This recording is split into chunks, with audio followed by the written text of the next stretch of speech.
to the Geeking Poetic podcast channel. On this channel, we have shows and segments that contain adult humor, bad language, dirty jokes, and other stuff that is strictly for mature audiences only.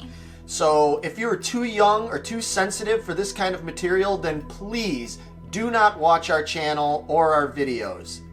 This channel is not for you. Thanks much. And now, on with the show! About to fall over.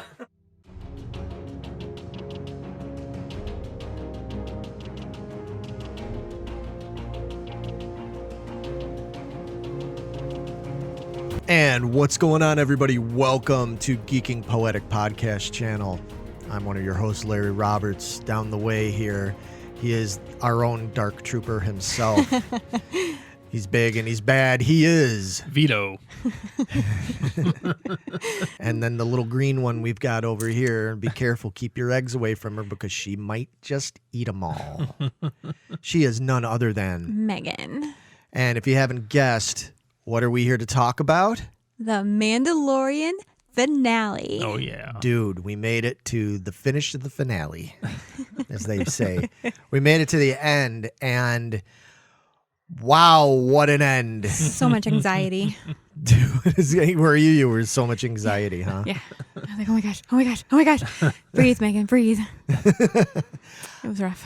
To be fair, I think everybody kind of did. I think there was a lot of emotions that went around for everybody out there. Every emotion possible, I think.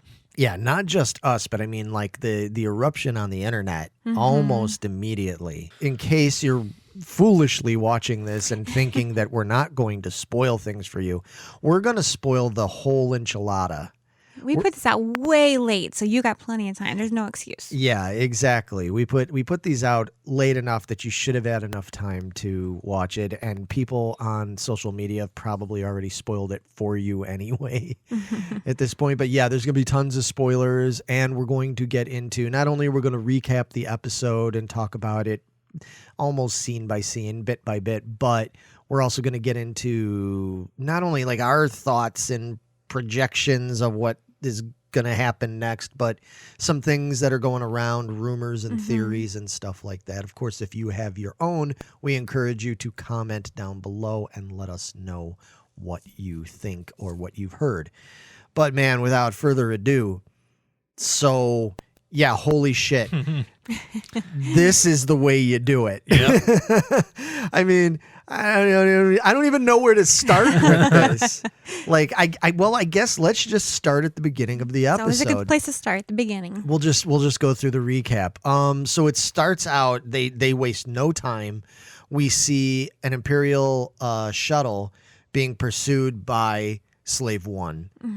They're getting shot at with ion cannons and all this stuff. Dr. Pershing, I can't make out Dr. Pershing. Like, because he seems like kind of neutral. Like obviously he's working for the dark side. Yeah, but he's a clone doctor. We come to find that they pretty much throw that out there when they say, he's like the highest doctor in clone technology, and it's like, okay. I mean, we pretty much knew that was what they were doing, but it's the first time it's really been specifically said that all this stuff they're doing with Grogu and his blood and all this stuff is for cloning technology and cloning. He's not all bad. It's maybe he just wants to do his thing. I mean, he might not agree with what the Empire is doing, but he just wants to pursue the clone science. That's his dream. Right. He's got to do to make it realized. He's like Dr. Wu in the Jurassic Park book. Okay. So Dr. Wu was like, I just want to clone dinosaurs. I don't agree that you want to put all this extra DNA to make them not a dinosaur, but you're giving me the opportunity and the resources to go forward with this, so I'm going to do it. Right. I think that's what boils down to. Yeah, because I'll go with that. Yeah, he seems like a semi-sympathetic character. Is my thing, where you're not looking at him going, "Oh, kill that motherfucker." You know what I mean? It's like, oh, I'm like that guy that he was with. Yeah, that guy. Fuck that guy. Right. Well, yeah. So Mando boards this ship with they board this shuttle, and Mando says, "Okay, well, I'm here for the doctor and all this stuff." The one co-pilot is like, here you go. Yeah, it's like take him, like, and then the other pilot's like, fuck you, shoots him dead, and everything, which is kind of funny. The way he cries out was "Ah!" that was obviously, hopefully done intentionally to be funny. I I don't. don't sure know. it was Kind of dubbed in there. kind of like the screams of the troopers falling over the falls. waterfall, Yeah. Yeah. In the last episode. But yeah, man. So Cara Dune walks on the ship. The other pilot is holding Dr. Pershing at gunpoint, and that's when we spills the beans about that he's a clone doctor and all this kind of stuff, and starts just ribbing Cara Dune about Alderaan. Yeah. Bad idea, dude. Bad idea. As that's happening, I'm like, oh, well, geez, I see where this is going, man. So anyway, they get the doctor, they take over this shuttle, and they come up with this really cool plan of the way they're going to get close and basically get on board Moff Gideon's ship is they're going to make it appear that They're being attacked. they're being attacked by the Slave One. They're going to make it sound like they're Imperial troopers and stuff on the ship and everything. That was tense. Yeah. Dude, That whole, was so amazing. The whole way it looked. Yes. It was like Fuck old yeah. timey. It was amazing. I loved every second of that. I loved seeing for the first time we really got to see like in full detail the way they launch TIE fighters. Yeah, dude. Oh, yeah. How cool is that? When they're coming out of those chutes and oh my God, so cool. So fucking, that's just uber nerd shit, man. I was like, that's like the shit I've always wanted to see. But I love, yeah, so they're coming in hot with that shuttle. Yeah. And the guys are like, "Oh shit, this, they're," because they keep We saying, told you you're not clear. You're not "Yeah, clear. you're not cleared." It's like, no, Don't I'm care. coming in. They barely make that shuttle crash land onto that into that launch tube there, man. It's fucking amazing. Boba Fett ends up, he's done his part, made it look like he was trying to attack Peace out, him, dude. He's gone. and he hits the hyperdrive. He's gone, and that's the last we see of Boba Fett for most of the episode. We'll get to the rest of it later. So now they're on the ship. They start blasting their way through. We have Fennec. We have Bo-Katan. I should bring that up that they have Bo-Katan with them and everything. They went and found Bo-Katan. I was trying to figure out when Boba Fett and Mandalorian found Bo-Katan and her partner, were they on Tatooine? Where were they? I don't think it was Tatooine. I think it was another planet. I think it was a planet they've already been in on a previous episode, right? Yeah. Right, but I don't think it was Tatooine. No, It I was don't think something so else. either. Yeah, I couldn't quite figure out. It was obviously one of those outer rim planets because Yeah. with the double sun and all that kind of business, like that area. A lot of cool fight scenes in that bar, though, between them. Well, Oh, yeah. yeah, well, of course, because we had to see Casca Reeves get to demonstrate her Abilities. WWE abilities because she's Sasha from WWE yeah. and everything. And that was pretty cool. Awesome seeing her flip Boba Fett around like that. Yeah, I don't know if I call it awesome. It was pretty awesome. You don't flip around my Boba Fett like that. It was man. pretty awesime. Oh, he put up his own fight. Yeah, I He think. kicked her ass too. Well, I also kind of feel. Did you feel like with that whole scene that did it feel a little set up, like Boba Fett and Mando went in there intentionally, sort of playing good cop, bad cop? It felt, Yeah. It felt a little like baiting, It like, was very westernish. but even too. just oh, Like very, walking to a bar. very. Maybe spurs on their boots. This whole show has been like Yeah. that. Yeah, absolutely. Yeah, but absolutely. But just Boba Fett sitting there being like, come on, we don't need these two. You know, I was like, oh boy, we see where that, kind of like trying to get them to be Reverse like. psychology or something. Right, like that. exactly. Yeah, exactly. So, I didn't get too worked up about them trying to, throw blows at Boba Fett because I felt like he was sort of baiting them purposely into that to sort of get the dialogue going Yeah. because Mando probably figured right off the bat Bo-Katan was going to be like, oh, this ain't my fight. I don't care. And to prove to Boba Fett that like, hey, we need these two. They're really badass. Don't just write them off as, bullshit. Now we've got them. We've also got Fennec involved and we've got Cara Dune. So we've got the female dream team. Yeah. Which- Again, they are kicking ass at this whole female. That whole fight sequence of them getting off the Imperial shuttle and Yes. just walking and moving their way towards the inside is so badass, dude. And then those two jump off. I was like, oh, where are they going? And then they rocket back up. And All that, dude. Ugh. So awesome. So awesome. Like, that's how you fucking do girl power, people. Jesus, come on. Yeah, and the thing about it is, what's great about it is, you brought that up to me. Like you were talking to me, and you were like, "Oh, I love that they did that and everything."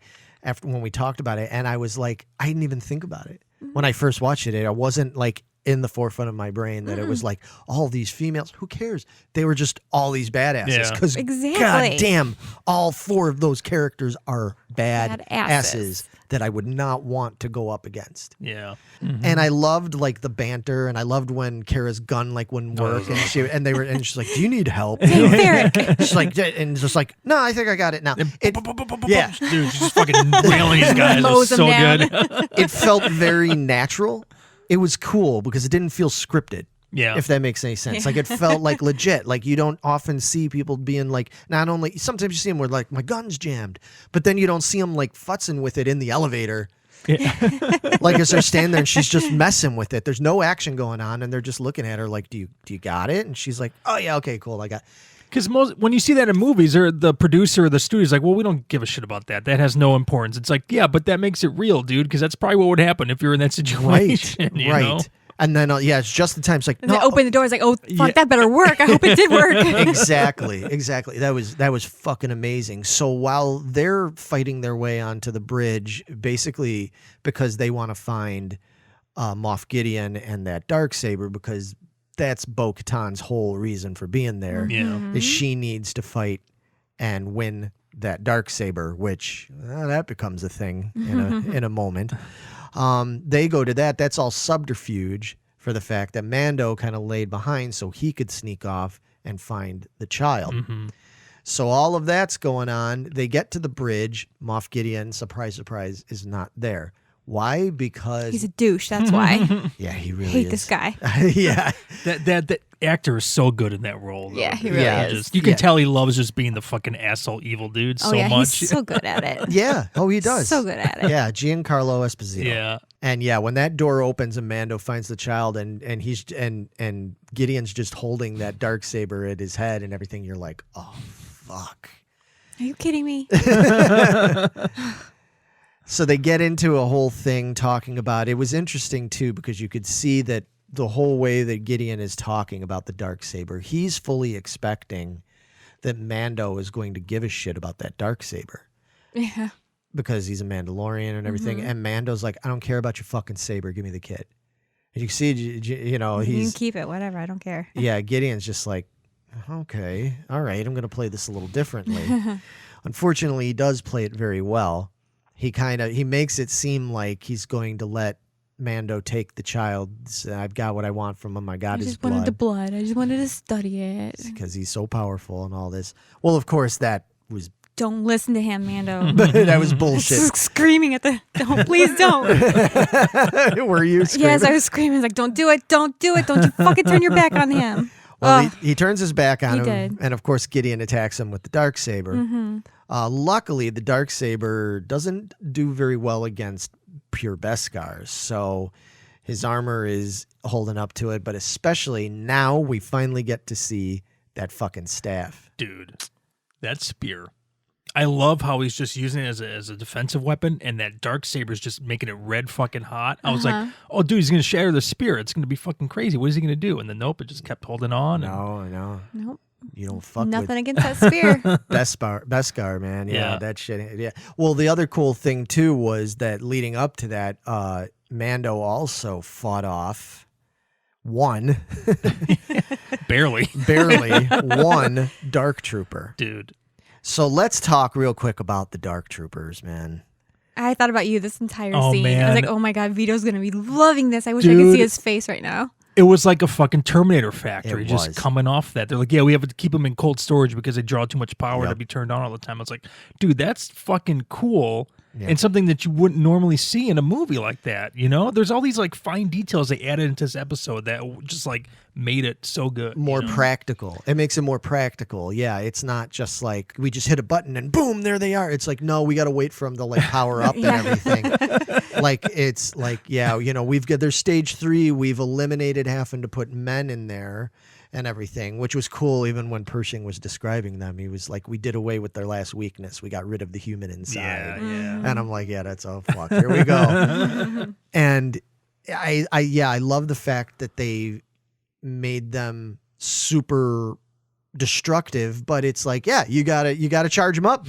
Like, we gotta charge them up, bro. It's like, and it was so that bought a little bit of time. Yeah, I love when he got there and it was starting to open. He's like, no. Those doors are open and all those dark troopers are coming out. Well, he luckily ends up being able to trap all of them inside and jettisons them out into space, except for one. Except for that one, and that one just about kicks Mando's ass. Dude. Thank God for that Beskar mask. Yeah. I had Game of Thrones nightmares all over again. Dude. Getting his ass whooped. Yeah. That was awesome. Just the way he keeps robotically punching him into, and he's sinking into the metal wall. He's hitting him so hard that you see his helmet sinking into the wall. That's it. This is it. This is how he's going to die. I told you guys he's going to die. I knew it. But no. I love when he set him on fire and the droid. Oh. That's what I really thought of. He was like, oh my gosh, Vito's going to be amazed by this. That was a scene from Terminator Salvation at the end of the movie. Okay. Where John Connor fired a missile at a T-800. Yeah. And its skin burned off, but it was still coming after him. And that's on what fire and yeah, shit. Dude, it was so cool. And then the Dark Trooper just kind of turned at him like, are you fucking serious right now? Exactly. It's like, and he wanted that to do what? Right. Exactly. Yeah. So good. Yeah. Yeah. I love that the Dark Troopers have like an attitude to them. They don't talk. They're just these battle droids, but they kind of have this attitude like they know they're bad. Yeah, you don't right. really see a face in this show to feel the attitude. Right. Yeah, Oh, yeah. exactly. Right. Right. Exactly. Well, he uses that spear and fights off that Yes. That was amazing. Dark Trooper. But I mean, that was just one. Yeah. Now He barely survived that. Yeah. Right.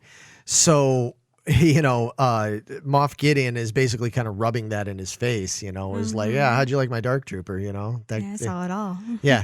I watched you in that whole battle and that thing just about kicked your ass. So. And I like how he's like, I know everything that's happened to this point, so don't try to bullshit me. I'm just letting you know that I know everything that's going on. I was like, oh, that's fucking cool. Yeah. He's like, I know you're with Bo-Katan. Yeah. This guy's the worst.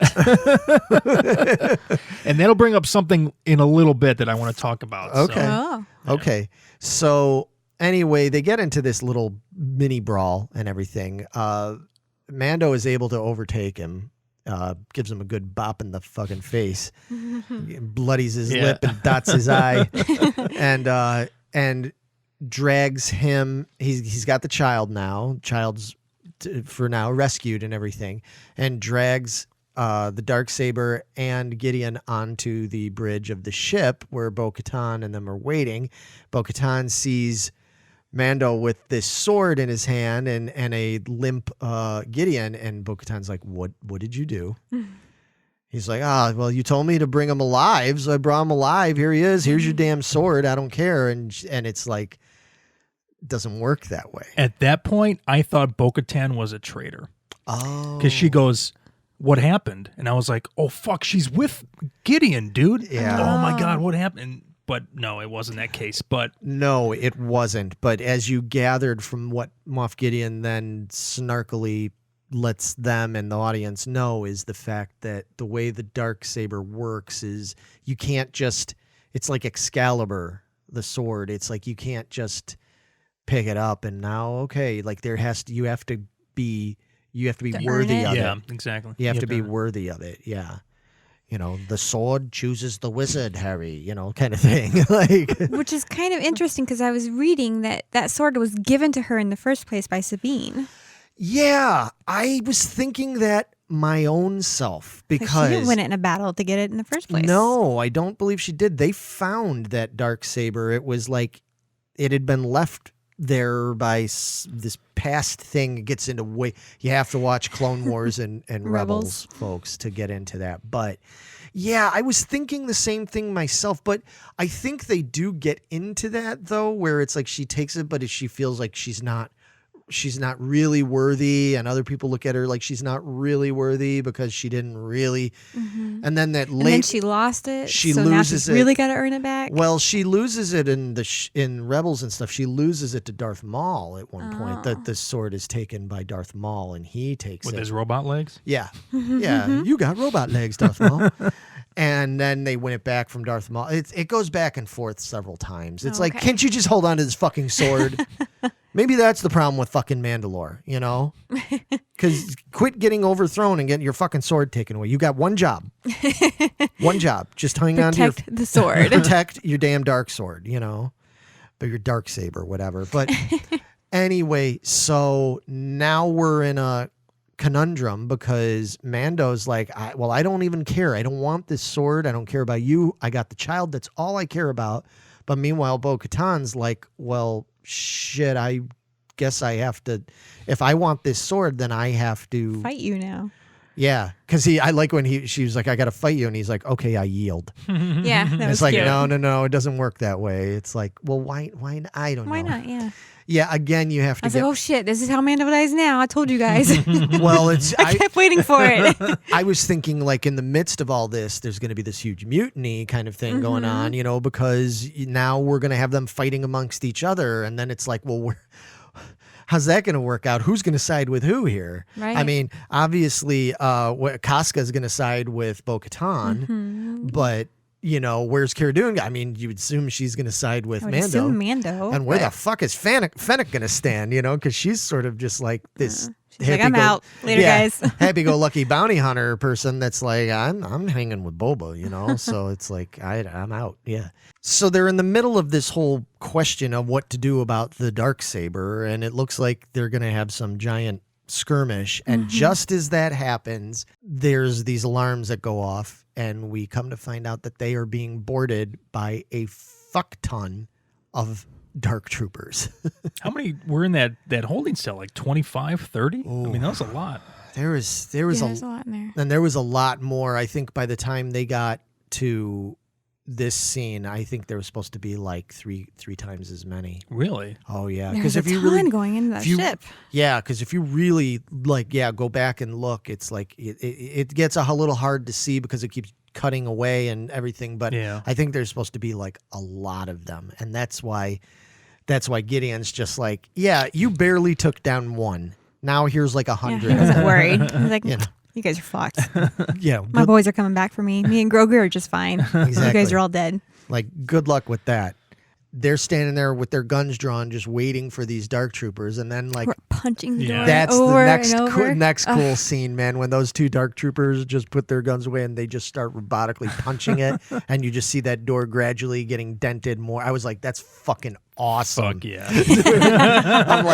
I'm like, that is fucking awesome. Like, just again, it was like another. We haven't seen that in the Star Wars universe before, you know. And it was just We see these tense. dopey, clumsy droids. Yeah. I mean, the coolest droid so far, I think, has been the super battle droid from like Phantom Menace or Attack of the Clones or whatever. The with that little destroyer robot arm. droids, yeah, I mean, destroyer that was- droids are cool. Yeah, we thought we were going to have a really cool. When we first heard about General Grievous, we were like, "Oh, that sounds badass. He's got 4 arms and all these lightsabers." But and no, then- he's just got pneumonia or something. yeah, he's got bad fucking emphysema. Yeah.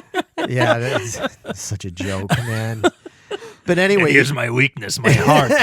You idiot. Why would you show him where to shoot you, you fucking idiot? Jesus, man. and folks, that's the problem with the prequels. There you go.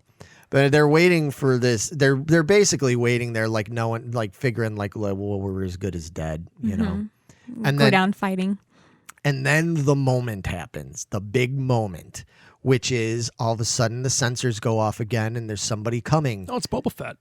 and that's what we thought it was going to be. That's what I thought. I was like, oh, Boba Fett's going to come back and start blasting through and do all this shit. Nope, it's one X-wing. It's Cara Dune. Oh, great. There's only one. Yeah, I love that comment. She's like, oh yeah, what's one? Well, you're waiting for the other guy from the other episode with his buddy that are Right. coming back. That's who I thought it was going to be. right, because they kept setting that up, that they've been sort of, keep showing up at good times Yeah. and everything. You thought that all of a sudden here's going to be Rogue Squadron showing up and just showing up, and like, holy fuck, it's the Empire. And no, it was just one X-Wing. I guess for a lot of people, you're like, well, this could be any number of things. But as soon as you saw that cloaked motherfucker walking down the hallway, Like, oh, Yeah. I'm like, one X-Wing. I got it now. one X-Wing. And then, you see, so you're like, and there's a cloak. And then you see a green lightsaber. And then you see one Gloved hand. And no, it's not Michael Jackson. He's not coming. It's not Captain EO coming in there to attack everybody. Nope.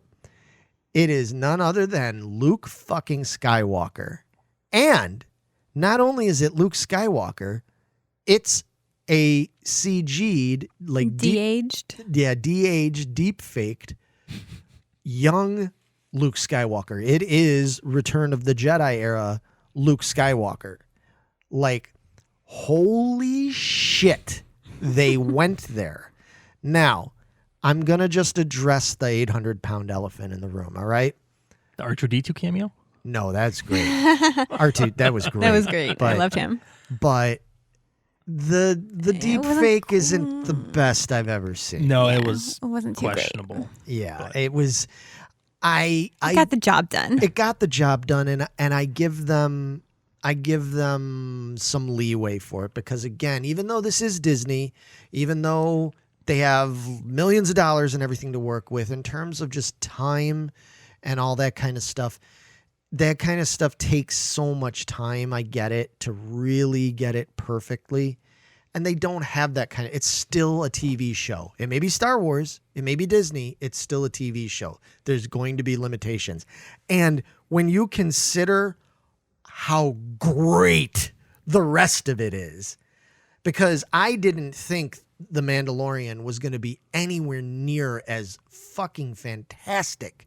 Not just in terms of how fantastic the story is, but I mean the effects. Quality of the whole The thing. overall quality, this is like, I would gladly pay my $12 or whatever to go see this in a movie theater. Oh, heck yeah. It's heck so yeah. good. It's done so well.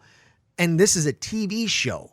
So, like, okay, yeah, I know some people were bagging on, the bad CG. I'm like, motherfucker, it's Luke fucking Skywalker. It's Jedi Luke Skywalker. And it's being voiced by Mark Hamill. Mm-hmm.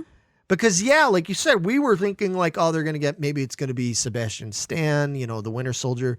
It'd been rumored that he was going to play, he might play him and everything. So, it'll be cool to see the character, but it's not really Luke Skywalker.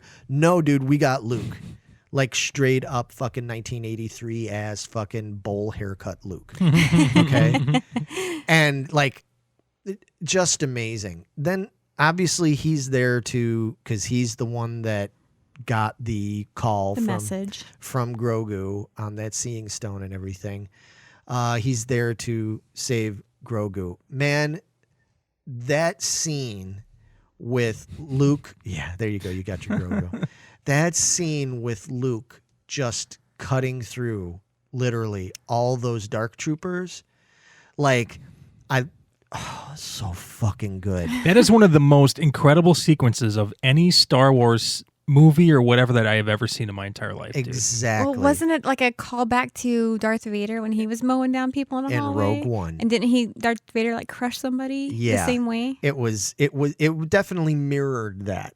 And that was what was cool about it, because everybody talks about how great that scene at the end of Rogue One is. I mean, the end of that movie is incredible, and but unfortunately tragic because it was the bad guys winning and everything. No, it's time to turn those fucking tables. We're flipping that script, but we never.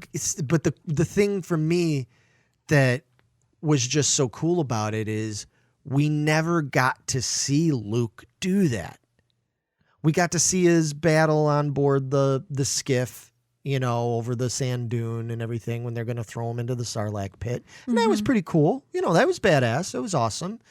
We got to see him do some little things, in Jabba's palace. And then we got to see him fight Darth Vader and everything at the end. But we never got to see the, dark-suited Luke full-on Jedi fucking master just mow people down. I mean, just him just going, boom, boom, crush, slicing through. Right down the fucking middle Right on down that one dude. like- That was great. And just like, so good. just dodge. I love split Yeah. deaths like that too. I just, That and acid. Yeah, it's acid Which deaths. ones I like better? Split body deaths, like Conan the Librarian. yeah. in the UHF movie, boom, right down the middle.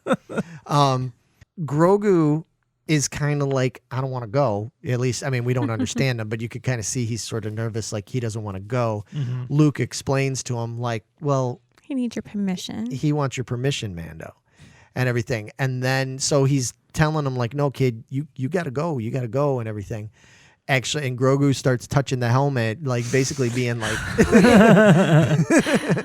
starts touching the helmet, and in front of everybody there, Mando takes his fucking helmet off. It was so amazing. Yeah. This is when it should have fucking happened. Not the two other times before, man. That's You're the only okay with yeah, this time? Yeah, that's my whole complaint about this entire series so far is just the helmet takeoff. It should have happened here at the last episode, and that was it. I think it would have been much more impactful if that happened. Okay, you're right. Had he never taken that helmet off at all in the past, him taking it off here would have been monumental. It would have been such a moment. I would have been a mess. And it was diluted some because we'd already seen it. So it wasn't like, oh no, he can't take his helmet off. It's like, well, he just took his helmet off in the last episode. Right. So Right. and Grogu still doesn't want to He go. goes and grabs his leg, and now I start blubbering again. Yeah. He still didn't want to go. And then R2-D2 comes rolling in. Now, I don't know. Was it that R2 was actually communicating with him? Was that like R2 able to sort of like communicate with them? Or was it just that Grogu was just so excited to see this fun little droid that he was like, oh, cool. So it seemed almost like they were communicating A little bit, yeah. You know, so maybe R2 was kind of like communicating to him and being like, hey, you know, it's cool. Like, we're going to be, you know. His little shuffle dance that he does. Yeah. Yeah, it was really cool. The technology's gotten so good that now you can see him just change from his third leg to the 2-leg version. Like, you don't have to do the cutaway or it's some janky, like we're. Well, they did that in Attack of the Clones or Revenge of the Sith. Yeah, but it looked like shit. That awful CG. Oh, Was that on Genosha or whatever that planet was? Geonosis. Geonosis. Yeah. Genosha, Wisconsin. Yeah, it was that time. It was that time when R2 and 3PO, they went up to Mars Cheese Castle. They got themselves some jerky and some cheese sticks. Went on the and- roller coasters. yeah, they went. Flags. Yeah, they went to Six Flags and Gurney, and then they went up to Genosha. Anyway, so Mando hands off the child to Luke, and Luke just walks away with it. They've got all these things sort of still hanging in the balance, but it seems that the story of Grogu, for all intents and purposes, the child, Baby Yoda, it's done, folks. That's a wrap. Maybe because Well- he hinted like, well, I promise you, I will swear, see you I will again. see you again. Yeah. Well, I mean, now we can get into our thoughts, theories, different things, because there's a lot of things left in the balance. I will obviously, before people are like, you got to talk about the after credits scene, because Hold on. there is an after credits scene, but we're working up to that. As far as the Mandalorian story goes, I mean, they really just kind of made it seem like it ended in a manner of speaking, but we've got all these things hanging in the balance. First of all, there's the whole story of Bo-Katan and Mandalore. Mando having that sword means he is the rightful heir to ruling the Mandalorian people, which is like, That'd be pretty cool. I'd be okay with that. That being said, I really like the idea of Mando maybe now finding a rightful place in the actual Mandalorian society or whatever there is of it and stuff, not just being in this weird fringe little culty part of it. And I also think it's really, Just being a bounty hunter. and I just think it's, yeah, and I think it's also really neat because he doesn't want it. Mm-mm. He's like, oh, great. All of a sudden now Like, I just wanted a kid. I just wanted to do this one mission. Now I'm responsible for all of Mandalore. Like, jeez. Like, Yeah, but I think the Mando can be a good go-between person that buffer. can unite be like, all of the Mandalorians. yeah. For Bo-Katan, so it's like, I only want this one way. The other way is stupid. It's too extreme or whatever. And Mando's like, I get that side too, but I get your side as well. I can see both sides of it. Let me find out how I can unite everybody. Yeah. So I think he's a great choice. So you assume that they're handing off Moff Gideon to Cara Dune because she keeps going on and on and on. He's got all this information. We need this information. That he's former whatever he was. ISP. Yeah, he's former ISP. There's still the whole fact of what they were doing, what this was all about in the first place, which was the development of some sort of clone technology involving the child's midichlorians and stuff. Are we going to see like them with him like in some sort of captivity thing, like in prison, and like, is he going to get busted out by some other, are a bunch of dark troopers going to come and bust him out of whatever, New Republic prison? Because as we've already seen on The Mandalorian in the last season, you can break into New Republic prison. It isn't that Not that hard. No. If 4 bounty hunters can do it, I'm sure a bunch of fucking dark troopers and whatever can come get this Moff out, So there's a lot of questions with that. But then one of the biggest questions comes with the aforementioned stinger after credits scene. So now we're back on Tatooine, and we see an exterior shot of what was formerly Jabba the Hutt's palace. And we see that good old tentacle head Bib Fortuna. Bib Fortuna. Yep. Who we last saw in the palace in Return of the Jedi. But anyway, he didn't die. He is now the new Hutt or whatever. He's becoming the size of a hut. Yeah, he's getting all fat and everything. He's got his own slave dancer and everything. And with like nobody there, or maybe 2 Gungorian guards or whatever those things are. Yeah, there was a couple of Gamorrean guards. Gamorrean, There was, It was a slow day. Yeah. He had a couple of Gamorrean guards. He had Weequay there with him and stuff. And yeah, they're all in there. Next thing we know, we see people are getting shot up and falling down the stairs. It was totally mirroring the scene when Leia as Boosh, the bounty guard, Boosh, as Boosh or Bausch, or however you want to pronounce it, comes in Return of the Jedi and enters when she's got the thermal detonator and all that stuff. They completely like reenacted it, except now it wasn't Boosh, it was Fennec Shand coming in as she sets free that little dancer and everything. And then here comes Boba Fett. We knew we weren't done with Boba Fett. Boba Fett's instantly recognized by a very nervous Bib Fortuna. I thought you died. Yeah, he's You're like, alive? oh, That's great. yeah, you're alive, great. huh? Yeah, great. We heard rumors and everything. Well, Boba's like, shut the fuck up. Shoots that asshole dead. Yanks him off his hut throne, and Boba sits down in the seat. So I was expecting to hear, what was that? What's that one guy? Was it Mako? I was expecting to hear his voice. I thought it was going to be like the end of Conan. It was like, and so the story was told. Boba Fett reigned over Tatooine for the next 80 years with Fennec Shand at his side. But that is another story. The very last thing we see is it cuts away and it says the Book of Boba Fett coming in December 2021. There has been no formal announcement of the Boba Fett series coming out, but there has been a formal announcement of season 3 of The Mandalorian come out. In December. Of 2021. And nobody has reported any kind of hints or inside information or anything about having seen or heard of Bo-Katan and Mando, Din Djarin and all them filming their upcoming stuff, but we do have confirmation of the filming of the Boba Fett stuff. Maybe they're trying to throw you off the trail about what happens to Mando at the end of this season. Like, does he die or? Well, I don't know that it's not so much that. It's just, well, I mean, the question is, are we getting another season of Din Djarin? Because you brought it up. That's where I was thinking this was going, was it because everything was it's chapter. So now we have a book of Boba Fett. That's an interesting way to title it. Right. So is this next one, we're done with Din Djarin and stuff. Yeah. Are we now moving into following Boba Fett for a while? Yeah, and it's kind of like the Bible where it Right. follows different books or it follows different characters. Yeah. Are we done with the book of Dingerine? Is that it? And we're I just see. leaving it hanging? And now what we're going to get next December, we're not going to get no Mando, none of that kind of stuff. We're going to get the Boba Fett story. So that's the $20,000 pyramid question is what are we getting? Are we getting, obviously we know we're getting something Boba Fett, but are we getting a Boba Fett series and Mandalorian Season 3, or are we just getting Mandalorian Season 3, the Book of Boba Fett?